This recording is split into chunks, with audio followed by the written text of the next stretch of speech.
지난 호세아서 7장 말씀은 이제 이스라엘을 치료하고 싶으셨던 하나님이시지만 이스라엘이 치료를 받으러 오지 않는 것에 대해서 우리가 함께 나눴었습니다. 그래서 이 치료받으러 오지 않는 이스라엘 상태를 네 가지로 비유했는데, 첫 번째는 달궈진 하덕과 뒤집혀지지 않는 전병, 그리고 어리석은 비둘기, 그리고 속이는 화살, 이 상태였습니다. 의사는 너무나도 뛰어나서 어떤 병이든 고칠 수 있었지만 환자들이 자신의 병을 병이라 생각하지 않고 의사를 찾아오지 않으니 치료할 수 없다라는 것이 이 지난 말씀이었습니다. 오늘 이 8장 말씀은 하나님께서 긴급하게 이 나팔을 불리는 것에부터 시작합니다. 왜냐하면 이스라엘이 심판을 받을 것이기 때문이다 라고 말씀하는데, 왜 심판을 받느냐? 우리가 하나님 앞에서 어떠한 벌을 받거나 심판을 받는다는 것은 단 하나, 죄를 짓기 때문입니다. 북이스라엘 죄를 지어서 이 북이스라엘 죄를 짓는 과정이 있을 건데, 이것을 조금 큰 그림에서부터 점점 미시적으로 좀 더 디테일한 부분으로 갑니다. 그래서 첫 번째 큰 부분은 정치적인 영역이고, 그 다음 큰 부분은 종교적인 부분, 그 다음은 하나님과의 관계, 가장 작은 단위로서는 말씀의 순서로 이렇게 설명을 합니다. 왜 이렇게 북이스라엘이 죄를 짓는가 한다면 답은 사실 12절에 있습니다. 내 율법을 만 가지로 기록하였으나 그들은 이상한 것으로 여기는도다 라고 말씀합니다. 하나님 말씀은 만 가지로 기록하였다고 말씀하는 것처럼 구체적으로 무엇을 해야 할지, 구체적으로 무엇을 하지 말아야 할지 이미 사실 알려주셨습니다. 그런데도 이스라엘은 오히려 말씀을 이상하게 여긴다고 말씀합니다. 하나님의 말씀을 이상하게 여기니 결과가 어떻게 됐냐? 오늘 1절과 2절에 나타나는 심판을 받는다는 것입니다. 성경을 읽다 보면 우리는 이렇게 생각할 수가 있습니다. 2000년도 더 된 이 책이 어떻게 현대에 적용이 될 수 있느냐? 혹은 우리의 것이 아니다. 이건 이스라엘 국가의 문제이지 이 대한민국의 문제와는 전혀 상관없다라고 여길 때도 있습니다. 북이스라엘 멸망한 이유가 이와 같이 말씀을 이상하게 여겼기 때문입니다. 오늘날 교회가 영향력 없고 심판을 받는 이유도 마찬가지일 것입니다. 말씀을 이상하게 여기기 때문입니다. 말씀을 이상하게 받으면 하나님과의 관계가 잘못되고, 하나님과의 관계가 잘못되면 이것은 종교적인 문제가 되고, 종교적인 문제가 잘못된다면 곧장 정치와 경제까지 이어진다는 것이 오늘 하나님의 말씀 호세아 8장의 이야기입니다. 저와 여러분들께서 호세아 8장을 통하여서 말씀이 올바로 세워져 우리의 모든 영역에서 하나님의 은혜를 누릴 수 있도록 누리기를 주님의 이름으로 간절히 바랍니다. 우리 1절 한번 읽어보겠습니다. 1절입니다. 시작. 나팔을 내 입에 댈지어다. 원수가 독수리처럼 언약을 어기며 내 율법을 범함이로다. 아멘. 1절의 시작은 나팔을 내 입에 대라 라고부터 시작을 합니다. 그 이유가 이제 원수가 독수리처럼 여호와의 집을 덮칠 것이다 라고 하는 것을 우리가 볼 수 있는데, 사실 이 원문으로 보면은 문장이 모두 불완전 문장입니다. 원래 문장이라는 게 주어, 동사, 목적어 이렇게가 있어야 되잖아요. 근데 그 1절을 보면 될지어다라는 없고요. 원문에는 원수도 없고요. 덮친다라는 것도 없습니다. 예를 들면 이런 의미는 만약에 김지훈 공 이렇게 두 개만 있다고 하면 김지훈이 공을 찾는 건지 아니면 김지훈이 공을 맞은 건지를 알 수 없습니다. 이런 것처럼 1절 상반절은 나팔의 내 입에 여호와의 집 위에 독수리처럼 이란 말로 되어 있습니다. 호세아가 사실 이 글을 몰라서 이렇게 적은 게 아닙니다.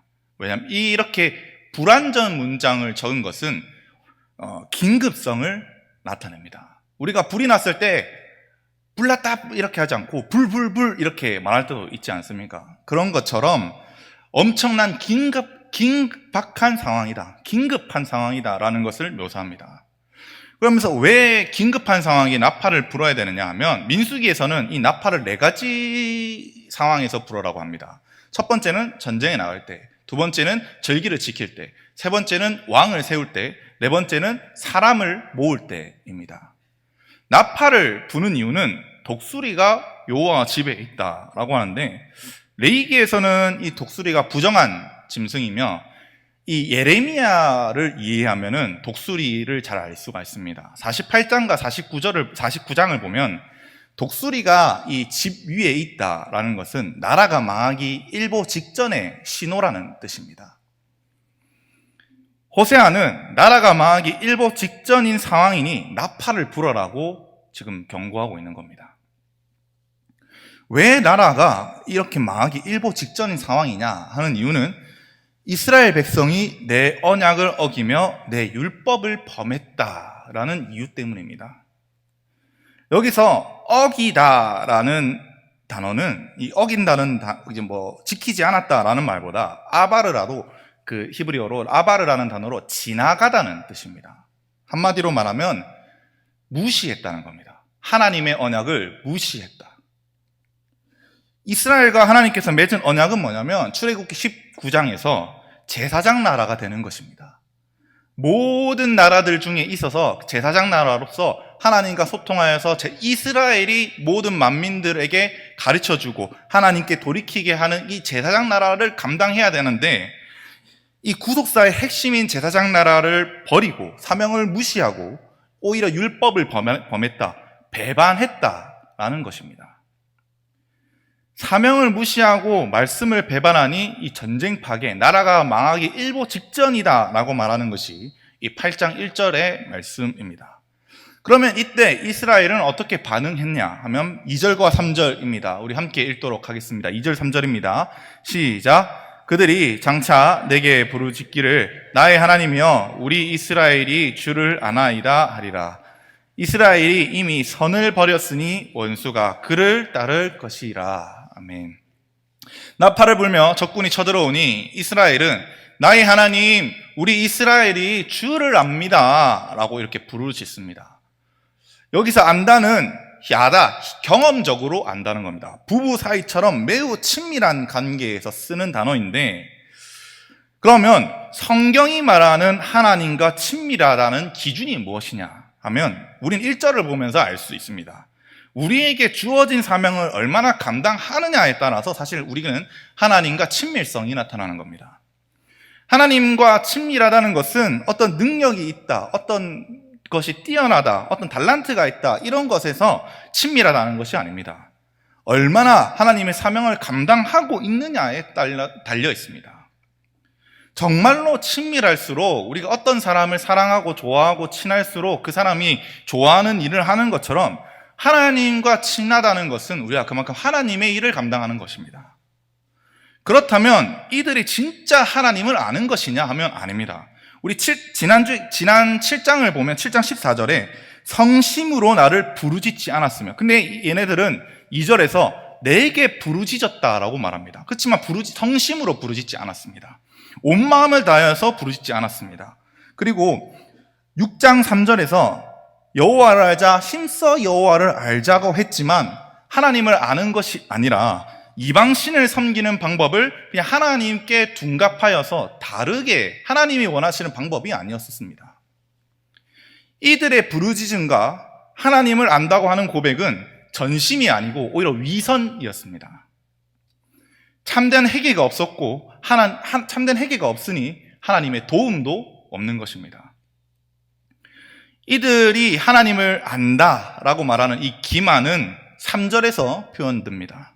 이스라엘이 이미 선을 버렸다고 말을 합니다. 여러분, 선이 무엇입니까? 성경에서 말하는 선은 마가복음 16장 17절에 이렇게 말씀합니다. 예수님께서 선하신 분은 오직 하나님 한 분이다 라고 말씀합니다. 선은 하나님입니다. 혹은 하나님의 말씀이 우리에게 선입니다.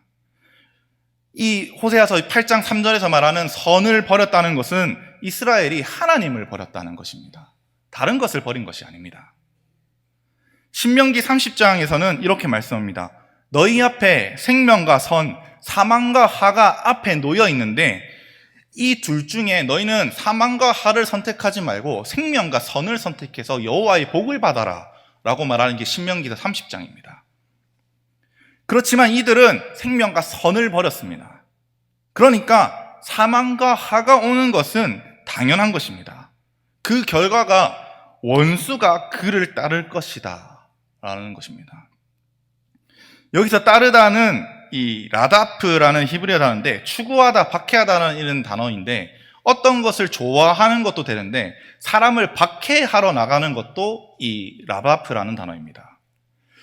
우리가 방금 말씀드렸던 그 6장 3절에 우리가 여호와를 알자, 힘써 여호와를 알자라고 말씀했었는데, 이 힘써도 사실 라다프입니다. 그래서 여호와를 아는 것을 추구하자라고 말하는 것이 이 6장 3절에서 이야기했던 건데, 이들은 정확히 말하면 이들은 여호와를 추구하지 않았습니다.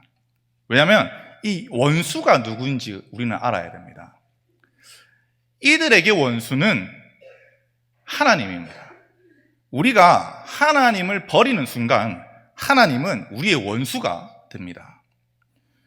결국 우리가 선하신 하나님을 추구하지 않는다면, 라다프하지 않는다면 하나님께서 우리를 박해하시고 결과적으로 하나님이 우리의 원수가 되는 겁니다.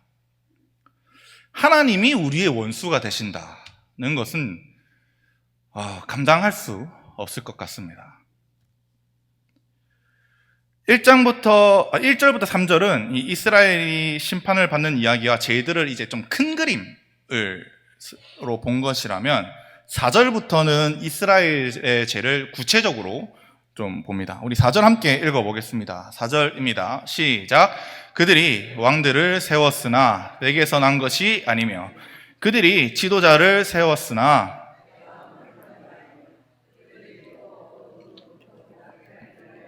우상을 만들었나니 결국은 파괴되고 말리라.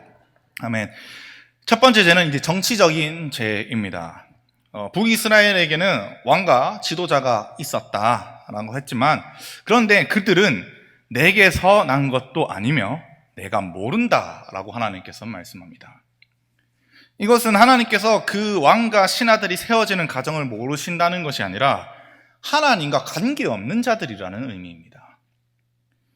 북이스라엘은 피해 국가라고 할 수 있습니다. 반란의 반란이 계속 일어나면서 유다는 너무 매끄럽게 왕조를 이해할 수 있는데, 이 북이스라엘 같은 경우에도 왕조가 너무 복잡하니까 외우기도 짜증날 정도로 이 왔다 갔다 하는 것을 우리가 알 수 있습니다.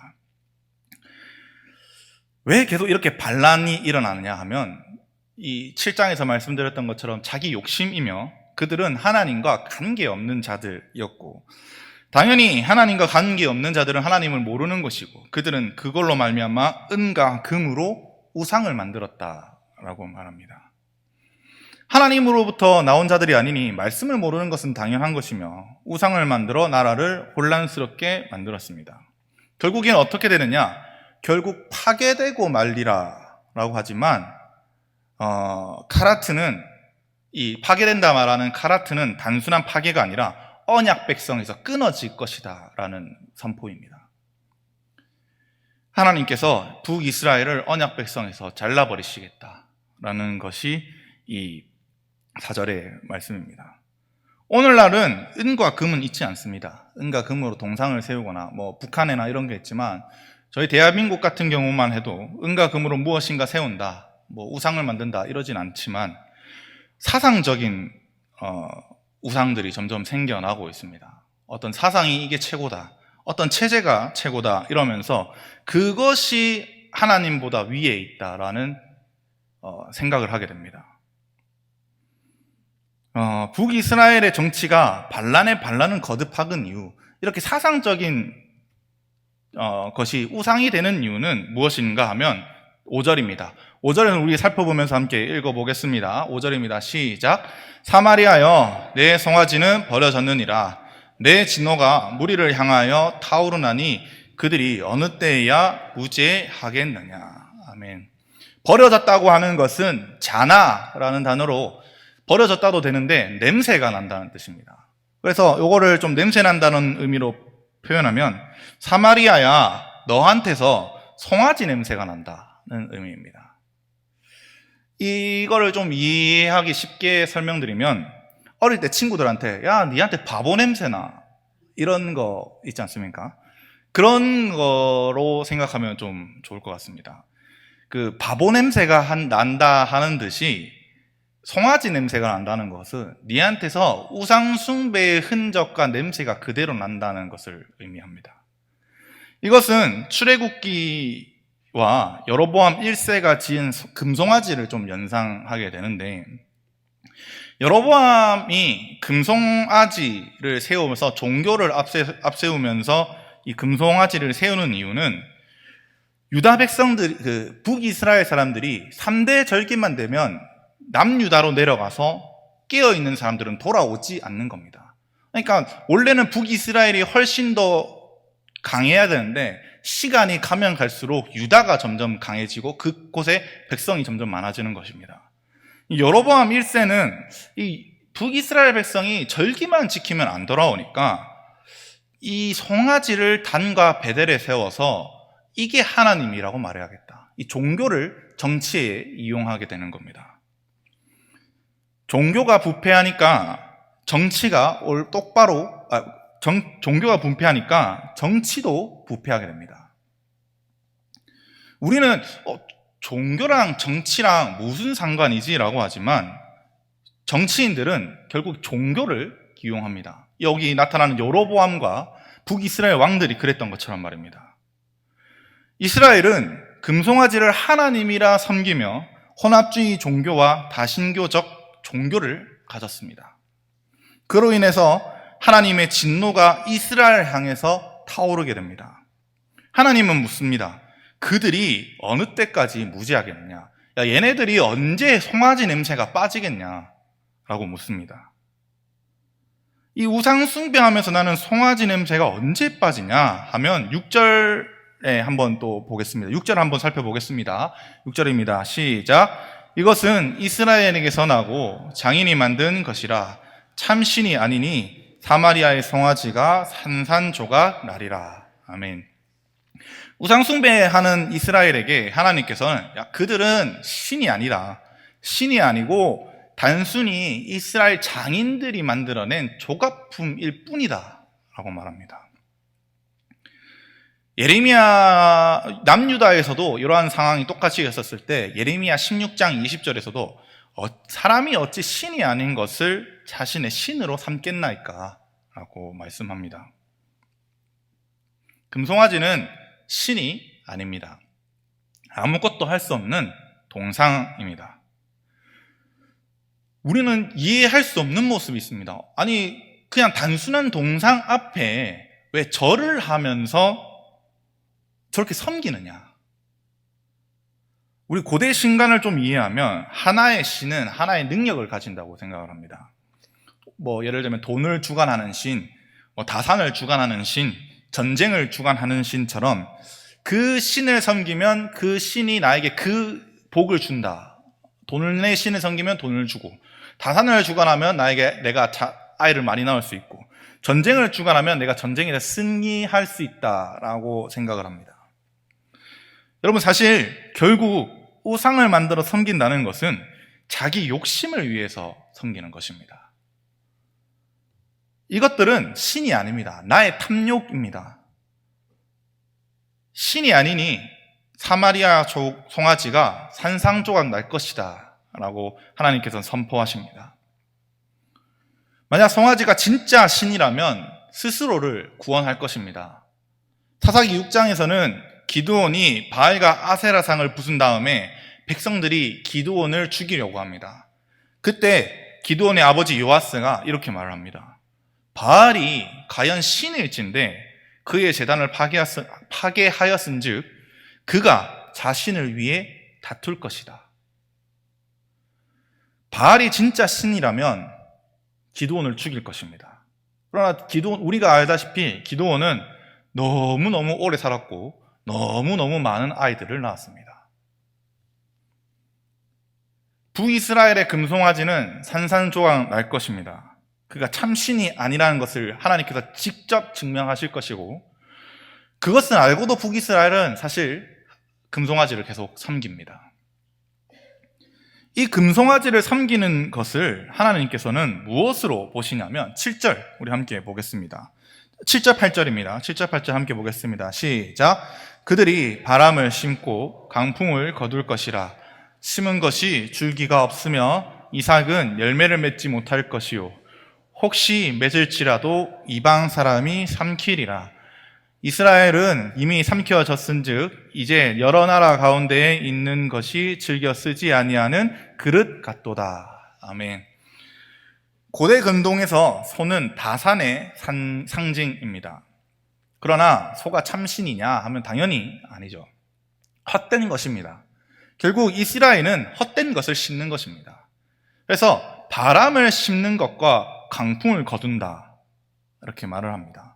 바람을 심는다는 것은 우리 바람을 심는다는 게 말이 안 되지 않습니까? 바람이 어디에 눈에 보일 수가 없는 것들인데 이것은 바람을 심는다는 것 자체가 헛된 것을 심는다는 것입니다.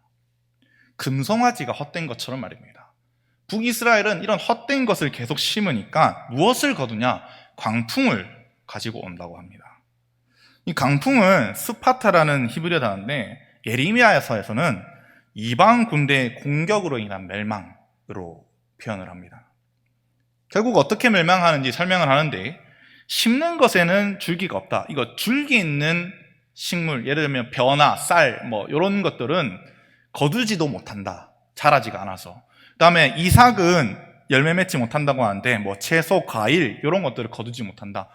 모든 농사는 다 실패할 것이다 라고 말하는 게 이 말씀입니다. 만약에 혹시나 쌀과 채소와 과일을 거둔다고 하여도 이방 군대가 모두 가져갈 것이다 라고 말하는 심판이 이 7장에 나타나는 심판입니다. 심는 대로 거둘 것이다. 심는데도 거둘 것이다. 너희가 심는 대로 거둘 것이다 라는 하나님의 법칙을 그대로 적용하고 있습니다. 우리가 사는 것은 그냥 사는 것이 아닙니다. 심는 것입니다. 성도님들께서 조금 답답하거나 너무 꽉 막힌다는 생각을 할 수 있겠지만 우리가 매일매일 살아가고 1시간, 1분, 1초 이러고 살아갈 때 어떠한 행동을 한다는 것은 사실 심는 것입니다. 그리고 하나님께서는 그 심은 대로 거둘 것이다 라고 말합니다. 그래서 우리가 무엇을 심는지 한번 살펴보아야 합니다.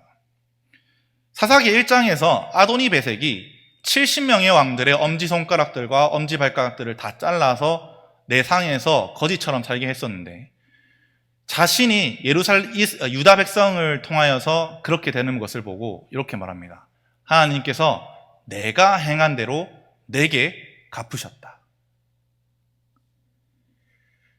우리는 무엇을 심고 있는지 계속 살펴봐야 합니다. 이스라엘처럼 헛된 것을 심고 있는지 혹은 말씀을 심고 있는지. 이런 헛된 것을 심는 이스라엘의 모습을 하나님께서 어떻게 비유하시냐면 8절에 보면 이스라엘은 삼켜졌다라고 표현하십니다. 세상에 먹혀 혼합되었다. 혼합된 정도가 아니라 단순히 섞여 있다는 정도가 아니라 먹혔다고 말합니다. 세상과 혼합되니 더러워진 그릇이 되고 하나님께서 기뻐하지 않는 그릇이 되면서 하나님께서 사용하지 않는 그릇이 됩니다.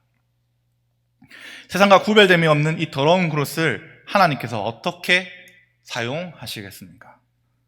예수님은 마태복음 5장에서 너희는 소금이 되고 너희는 빛이 되라고 하셨습니다.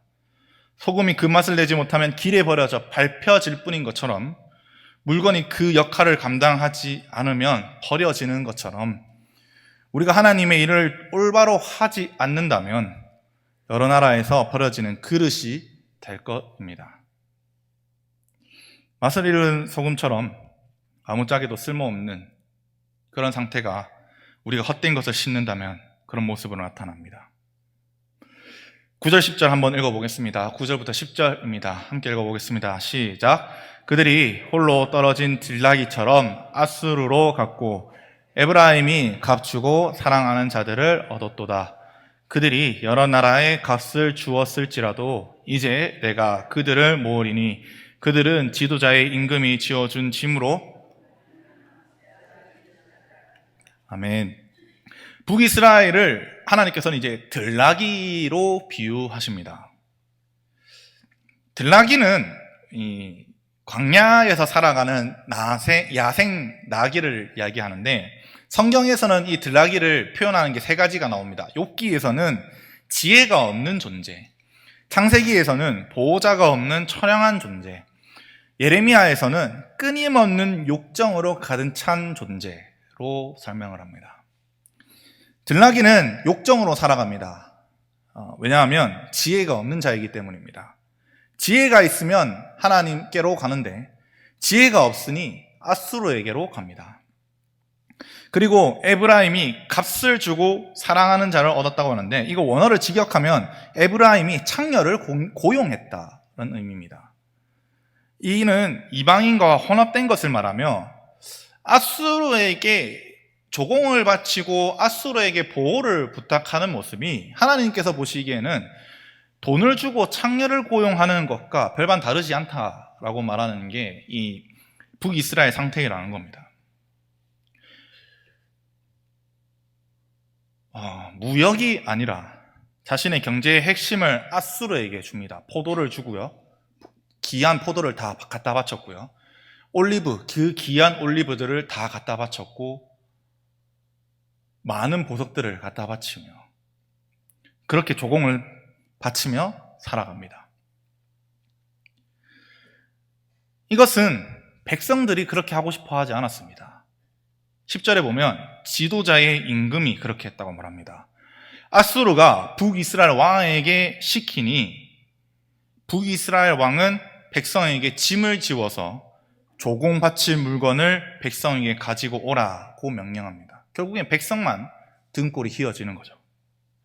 그 결과 쇠할 것이다. 나라가 쇠한다는 것은 경제적으로 무너질 것이다. 백성은 굶어 죽고 살아갈 것이다. 북이스라엘이 어떤 나라입니까? 비록 유다와 분열했을지라도 하나님의 사명을 감당하기 위해서 하나님께서 구별한 특별한 나라입니다. 이 특별한 나라가 왜 이 지경이 되었을까요? 왜 정치, 종교 문제가 끊임없이 일어나는 이 북이스라엘은 왜 이럴까요? 하면 11절에 그 이유가 나타납니다. 우리 11절 함께 읽어보겠습니다. 11절입니다. 시작. 에브라임은 죄를 위하여 제단을 많이 만들더니 그 제단이 그에게 범죄하게 하는 것이 되었도다. 아멘. 북이스라엘은 제단을 정말 많이 만들었습니다. 무엇을 위하여? 죄를 위하여. 즉 자신을 용서해달라는 의미에서 제단을 쌓았습니다. 그 제단은 오히려 범죄하게 되었다라고 말을 합니다. 이 죄를 위하여라는 말과 범죄하였다라는 말은 똑같은 단어입니다. 하타. 그런데 이 단어가 좀 아이러니합니다. 이 단어는 하나님께서 우리를 속죄해 주시다, 속죄하다 이런 의미에서도 죄를 용서해 주실 때도 사용되는데, 신기하게 죄를 범할 때도 이 단어를 씁니다. 11장 관점에서 이 단어를 설명하면 나는 하나님께 회개하기 위해서 제단을 쌓았는데 하나님의 관점에서는 그게 범죄했다는 것입니다. 신명기 12장 14절에서는 하나님께서 지정하신 한 곳에서만 제사를 드려야 된다라고 말씀합니다. 근데 이들은 오히려 계명을 어기는 죄를 저질렀습니다. 분명히 하나님께서 한 곳에만 해라고 했는데, 그리고 자신의 죄를 위해서, 속죄를 위해서 제단을 쌓았는데 하나님의 말씀이 아니니까 오히려 죄를 범한 거죠. 이렇게 계속해서 하나님의 말씀을 어기는 것은 하나님을 아는 백성이라고 할 수 없습니다. 북이스라엘을 보면 왜 이렇게까지 지 마음대로 할까? 왕도 지 마음대로, 종교도 지 마음대로, 외교도 지 마음대로, 제사도 지 마음대로. 12절에 그 답이 있습니다. 12절 우리 함께 보도록 하겠습니다. 12절입니다. 시작. 내가 그를 위하여 내 율법을 만 가지로 기록하였으나 그들은 이상한 것으로 여기도다. 아멘. 율법이 만 가지로 기록되어 있습니까? 아닙니다. 율법이 만 가지였으면은 저희는 성경을 읽다가 잘 살 것 같습니다. 율법은 이 모세오경을 말하는데 613가지로 되어 있습니다. 하나님께서 북이스라엘에게 만 가지로 기록했다고 말씀하는 것은 그 정도로 디테일하고 분명하게 알려주셨고 구체적이다 이런 것을 강조하기 위해서 말씀하신 겁니다. 하나님께서는 우리에게 많이 구체적으로 디테일하게 정확하게 알려주셨습니다. 율법을 통하여서. 그런데 북이스라엘은 어떻게 여기냐면 이상한 것으로 여깁니다. 여기서 이상하다라는 단어는 자르라는 히브리어인데 이거는 형용사입니다. 형용사는 어떤 것에 대한 특정한 상태입니다. 기쁜 이렇게 해서 형용사라면 내가 기쁜 상태에 있다는 것처럼 되고, 내가 화난이라고 하는 단어를 말하면 화난 상태가 되는 것처럼 이스라엘의 상태는 자르입니다. 자르는 비이스라엘, 이방인, 낯선이라는 뜻입니다. 이스라엘이 하나님의 말씀을 비이스라엘처럼, 이스라엘이 아닌 자들처럼 받아들이고, 이방인처럼 하나님의 말씀을 받아들이고, 하나님의 말씀을 낯설게 받아들인다는 겁니다. 여기에는 두 가지 의미가 있습니다. 첫 번째는 말씀이 자신과 상관없는 것으로 여긴다는 것입니다. 이 2000년도도 더 낸 이 성경이 우리와 무슨 상관이 있느냐? 성경은 옛날 시대의 이야기다라고 생각해서 우리가 성경과 아무런 없는 삶을 살아간다면, 혹은 성경을 우리가 따를 수 없는 것이다라고 생각한다면 우리는 성경을 비이스라엘, 이방인, 낯선 상태로 느끼고 있는 것입니다. 두 번째는 말씀을 모르면 내가 성경대로 행한다고 생각합니다. 그 결과가 사실 아까 앞에 말씀드렸던 11절에 마음대로 제단을 쌓는 것과 똑같은 행동입니다. 말씀을 모르니까 내가 하는 것이 죄인지도 모르는 것입니다. 그래서 이곳 저곳에 제단을 쌓으면서 이것이 말씀대로 사는 삶이다라고 착각하게 만듭니다. 사실 첫 번째 성경의 옛날 시대 이야기다, 요거는 답을 찾을 수 있고 해결할 수 있는 문제입니다. 성경을 읽으면서 거기에 대한 적용점을 찾고 하나님의 높은 지혜인데 내가 부족해서 깨닫지 못했던 거구나 라고 생각하면서 나아갈 수 있습니다. 해결할 수 있는 문제입니다. 그런데 두 번째는 사실 답이 없습니다.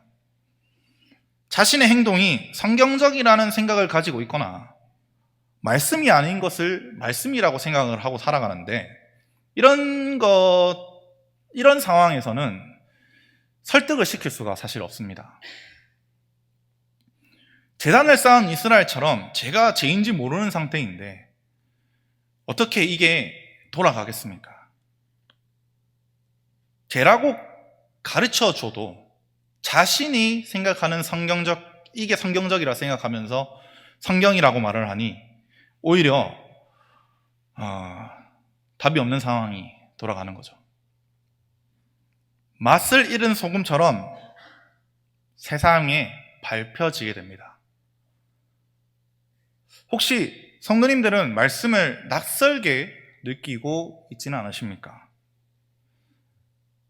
세상의 방법을 사용하면서 요 방법보다 요즘 현대에선 요 방법이 더 세련되고 더 좋은 거야, 성경적인 방법이라기보다 더 세련되고 좋은 방법을 사용하는 것을 우리가 알 수 있습니다. 북이스라엘의 멸망의 이유는 사실 여기서부터 시작합니다. 말씀을 모르니 말씀대로 살지 않아 하나님과의 관계가 무너집니다. 그러니 우상숭배를 하고, 그러니 하나님과 상관없는 왕들을 세웁니다.